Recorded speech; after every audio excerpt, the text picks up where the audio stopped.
Le saluda su amigo Abacum Reyes Parra. Soy periodista y cronista en Atlisco. Esta ocasión vamos a iniciar un programa que se va a llamar Historias de Atlisco y les voy a presentar a un compañero del Consejo de la Crónica. Él se llama Carlos Huerta Cerezo. Él es pintor y cronista en Atlisco. Esta ocasión les va a hablar de una sala de exposiciones antropológicas que existió hace 45 años. Fue el inicio de los museos de antropología que han existido en Atlisco. Con ustedes, Carlos Huerta Cerezo. En esta ocasión les hablará de la sala de exposiciones antropológicas que hubo hace 45 años en la planta baja del Palacio Municipal. Carlos, muy buenas tardes y te dejo con el micrófono. Muy buenas tardes, muchísimas gracias a todos ustedes, especialmente al Canal 89. En este día que estamos inaugurando este programa, quisiera yo empezar a platicar de un museo que hicimos hace muchos 40 y tantos años aquí en lo que es actualmente la sala de Comisión de Turismo. Existió un grupo que se llamó Grupo Atlisco. Eran unos jóvenes emprendedores que nos ayudaron, porque nosotros solos no podíamos con todo el asunto. Y fue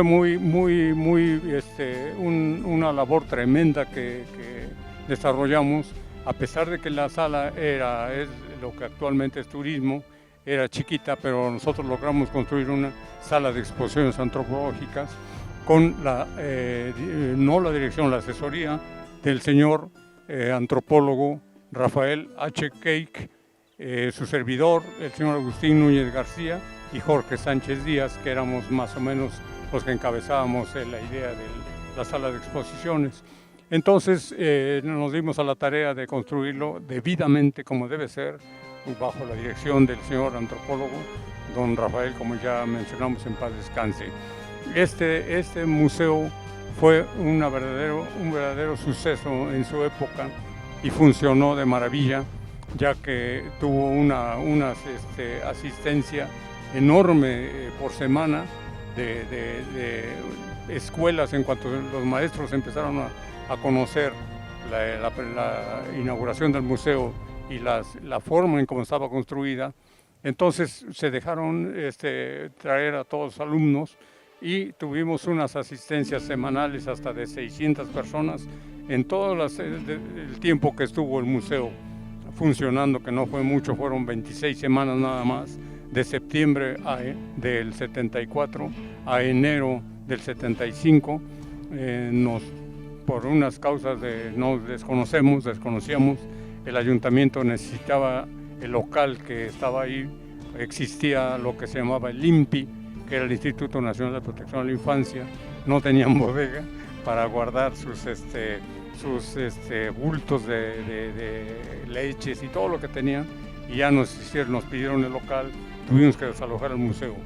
Pero el tiempo que estuvo funcionando el museo, con todo lo que tenía, que estaba muy para la ciudad, muy novedoso y muy bien hecho, con piezas del mes, con piezas arqueológicas, planos de cómo estaba Atlisco en la época de la colonia, y tuvimos una gran asistencia que consideramos que fue un récord, ya que tuvimos en los meses que estuvimos un promedio de 73 personas diarias.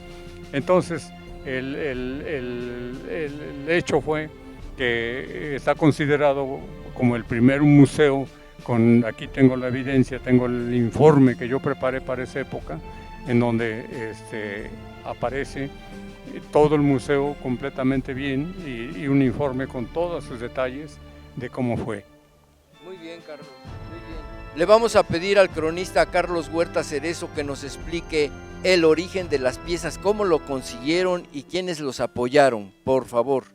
Bueno, es una historia que realmente se nos pierde un poquito algunos datos muy precisos, pero podemos hablar en general que en primera las piezas arqueológicas nos hacían favor personas que empezaron a saber de la construcción del museo, voluntarios, personas que tenían muchas piezas que entonces se encontraban en los solares, en todos lados, y el antropólogo don Rafael Keik se encargaba de clasificarlos como para poderlos exhibir y poderles dar un seguimiento por sus datos precisos.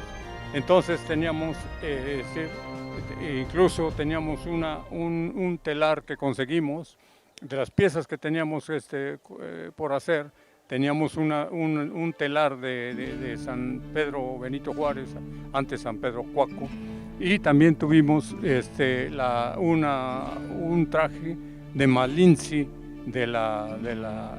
un traje de Malinzi que en un momento en que necesitábamos un maniquí, no hubo forma de traer, pues sí, nos pareció que un maniquí no se iba a ver bien así nada más, ¿no? Entonces a mí se me ocurrió, de un maniquí de los originales, yo lo forré de hojas de totomostle, o sea, hojas de tamal, y le hice sus trenzas y todo, aquí la podemos ver. Y era hecha de hojas de tamal, para que tuviera más realismo, de acuerdo con el traje de la Malinzi que trajimos, del traje de Malinzi que trajimos.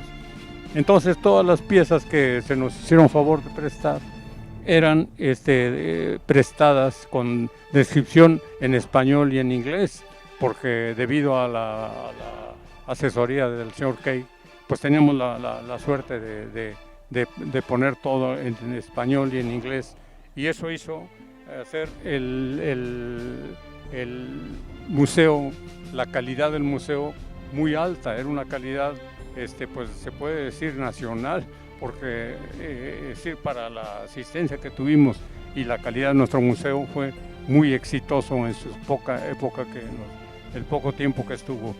Entonces, aquí presento un gráfico nada más muy sencillo, en donde vemos cómo fue la asistencia por semana del 0 a 700 personas, cómo se ve la asistencia por semana. Hubo semanas de más de 600 personas, como les repito, con un promedio de 70 y tantas personas al día durante las 25 semanas que estuvo funcionando el museo, que la gente estaba muy contenta, especialmente los maestros de escuela nos decían que había sido un acierto haber hecho este museo, ya que traían a los niños de las escuelas, y era tan pequeño el museo que era cómico, pues un poco chistoso ver que mientras unas filas estaban saliendo, las demás colas daba la vuelta, donde antiguamente era la comandancia municipal, y daba lo que antiguamente era el cine La Fragua. La cola de niños llegaba hasta el cine La Fragua y parecía, bueno, así era de exitoso el museo. Desgraciadamente, por necesidades del ayuntamiento, no pudo funcionar más que por 26 semanas nada más. Pero después la gente, no sé qué pasó con el museo, por qué lo cerraron, pues ya no se puede explicar que pues era para una necesidad del ayuntamiento.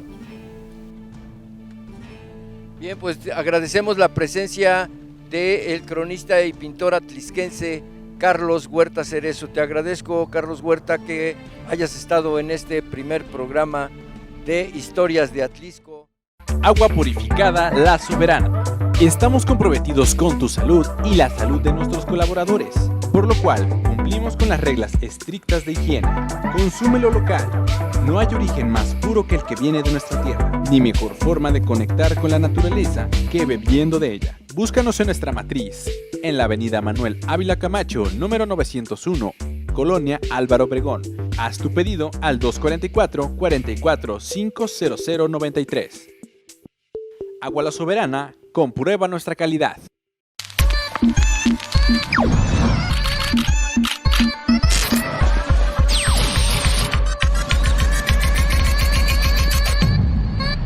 Nuevas Vikis, Viki Chelada, Viki Chamoy y Viki Mango, hechas con el sabor del barrio para todos los hijos de la mezcla.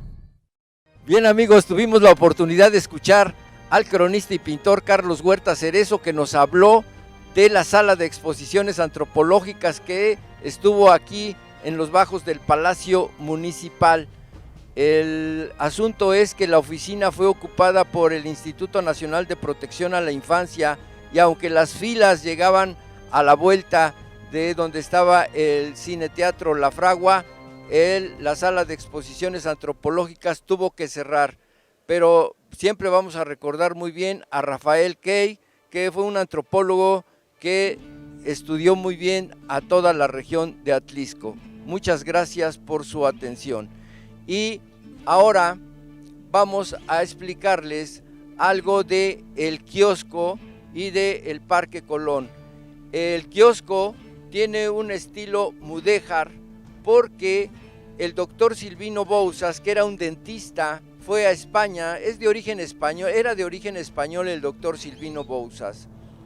Esto lo atestigua don Daniel Ponce, dueño de la Hostería del Parque, que cuando fue muy joven trabajó como su asistente del doctor Silvino Bouzas. El doctor Bouzas hace un viaje a España y de regreso trae unas fotografías que le muestra al líder de la CROM, Antonio J. Hernández, y al párroco Ignacio Zárate Ortiz. Los convence, los anima de hacer un parque y un kiosco estilo mudéjar, porque recuerden que los españoles fueron dominados por los árabes durante 800 años. Por eso ustedes pueden observar todos estos arcos de tipo árabe que están en el Parque Colón de Atlisco. Bien, ¿quiénes participaron de los gastos de la construcción? Participaron todos los comerciantes o la mayoría de los comerciantes. Se hace un patronato que estuvo dirigido por el doctor Luis Sánchez Domínguez. El presidente municipal era el primero, que fue en 1951 a 54, que se llamaba Luis R. Hidalgo.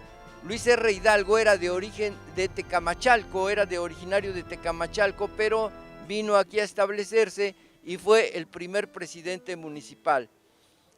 Se hace una comisión donde estuvo Roberto Rangel, Erasmo Martínez, Rodolfo Peralta, Santiago Soberanes, y bueno, entre todos ellos inician una serie de cooperaciones. Había comerciantes que daban 1 peso cada semana, otros daban 5 pesos, y de acuerdo a que el doctor Luis Sánchez Domínguez los iba convenciendo, lograron financiar todo el azulejo del kiosco y de las bancas.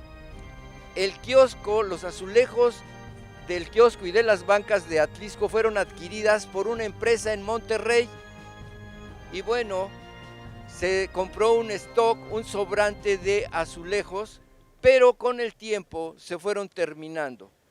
Las primeras bancas, las más averiadas, eran las que estaban en la orilla de la entrada de La Libertad.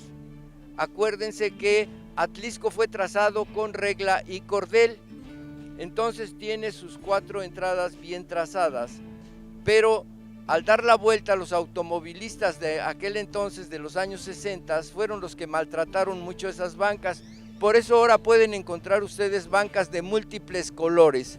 Ya no se consiguió el mismo azulejo.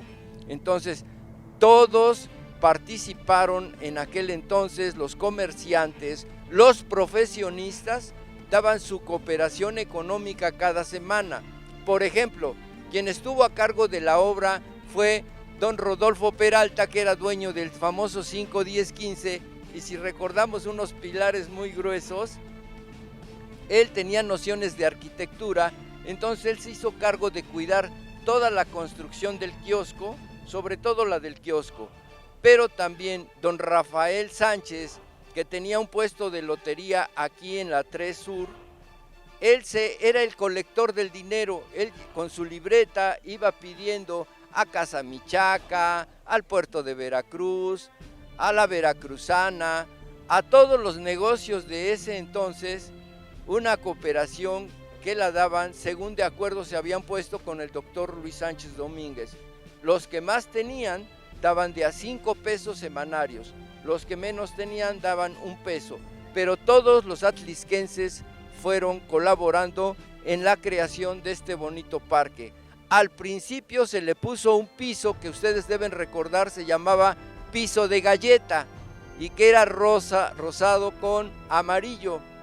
En el 2003 la gente se molestó porque el entonces arquitecto Felipe Velázquez, que era presidente municipal, cambia el piso, pero que ya estaba muy maltratado, el piso de galleta por este de piedra que se le llama de Santo Tomás. Y bueno, estos han sido los importantes cambios que ha tenido nuestro Zócalo de Atlixco.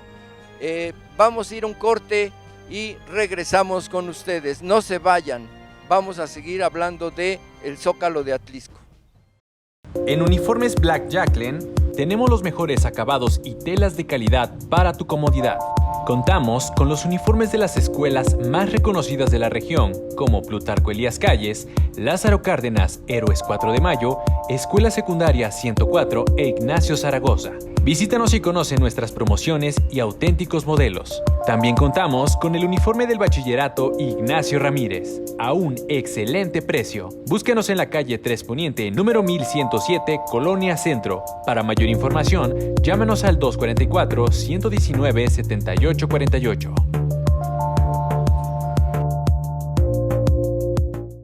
La jabonería Xochiluit te ofrece una gran variedad de productos orgánicos artesanales para el cuidado de tu piel, extraídos de las hierbas, flores, raíces y semillas, 100% naturales, que nacen en nuestro Atlixco de las Flores.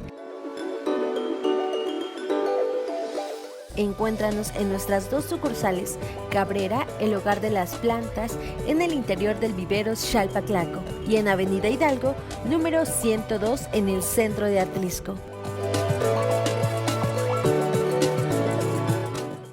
Ya estamos de regreso y solo para recordarles que antes de 1954, cuando fue inaugurado este kiosco y Zócalo, fue el gobernador Rafael Ávila Camacho quien vino a hacer la inauguración el día 14 de febrero de 1954.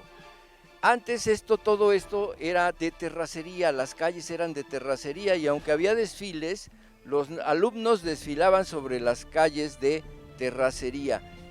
Poco a poco se fue llevando a cabo la transformación. Toda la gente estaba acostumbrada a cooperar. Por ejemplo, había ardillas. Algunas personas deben recordar que había unos cajoncitos de ardillas y eran un atractivo turístico. En ese entonces era el atractivo turístico las ardillas.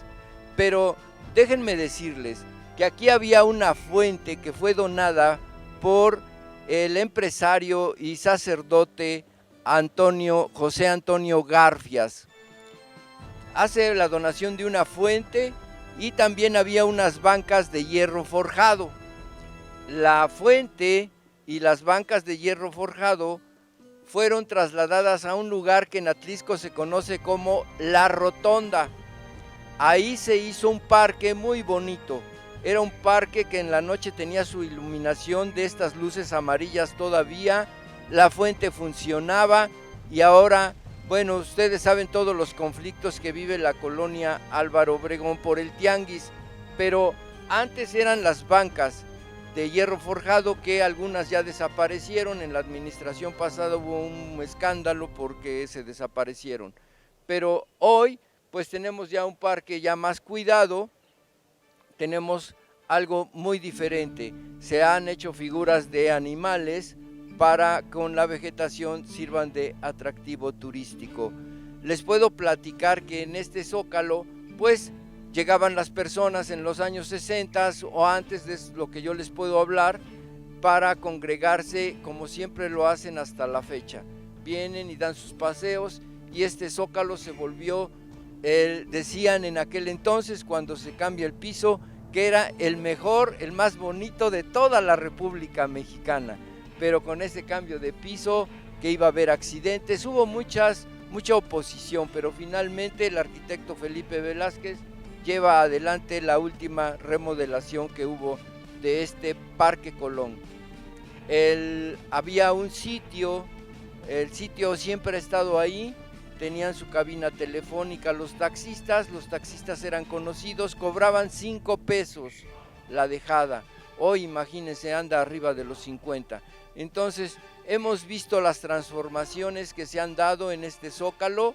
El Zócalo es mudo testigo de todos los adelantos y progresos, cambios que ha tenido nuestro bello Atlisco.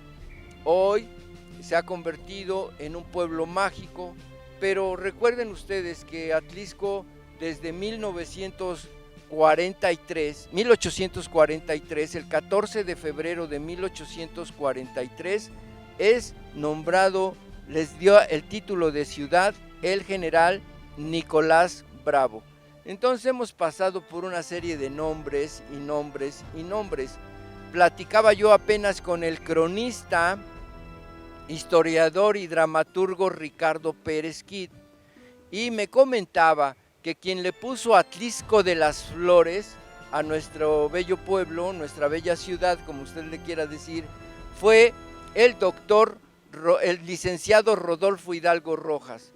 Rodolfo Hidalgo Rojas en 1973 contacta al profesor Héctor Silva Andraca, que además era cronista de Puebla, para que escribiera Atlisco en la macrohistoria, porque equivocadamente se creía que Atlisco había sido fundado la villa de Carrión el 22 de septiembre de 1574, y es el cronista y maestro Héctor Silva Andraca quien finalmente deja en claro que fue el 22 de septiembre de 1579.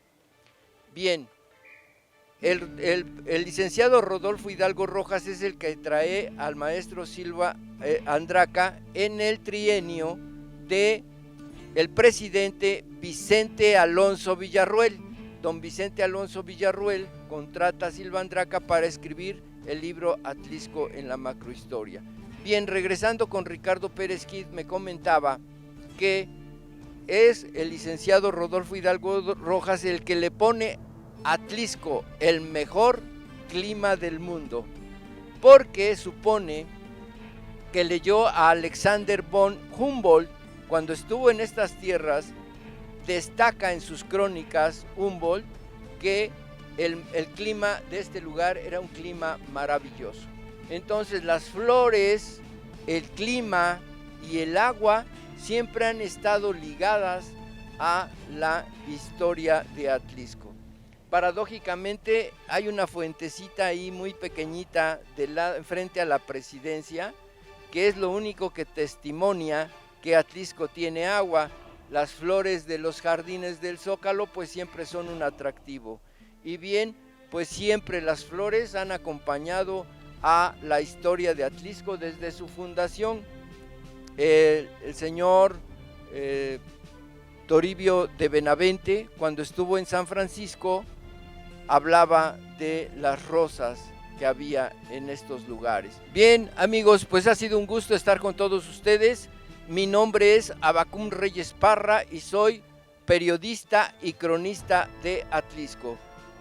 Nos estamos viendo en las próximas semanas para continuar platicando y comentando muchas, pero muchas e interesantes historias de nuestro querido Atlisco. Muchas gracias por su atención